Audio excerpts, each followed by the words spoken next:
हजरत अली का अदल और इंसाफ। एक सुनहरा वाकया। एक मर्तबा हजरत अली अमीर अल मोमिनीन थे।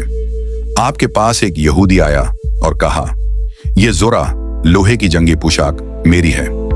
हजरत अली ने फरमाया, नहीं, ये मेरी है।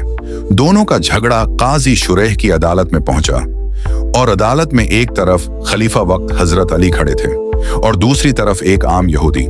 काजी ने हजरत अली से पूछा, क्या आपके पास कोई गवाह है जो साबित करे कि ज़ुरा आपकी है? हजरत अली ने फरमाया, हाँ, मेरा बेटा हुसन गवाही देगा। काजी शुरीह ने अदब से कहा, माजरत अमीर अल मोमिनीन, बेटा अपने बाप के हक में गवाही नहीं दे सकता। शरीयत के मुताबिक यह गवाही काबिल कबूल नहीं। यूं फैसला यहूदी के हक में हो गया। वो यहूदी इस इंसाफ पर हैरान रह गया। उसने कहा, यह अदल किसी आम इंसान का नहीं हो सकता। ये ज़ुरा वाकई हजरत अली की है। मैंने उन्हें रास्ते में गराई हुई देखी थी। मैं गवाही देता हूं कि इस्लाम सच्चा दीन है। और उसी वक्त वो मुसलमान हो गया।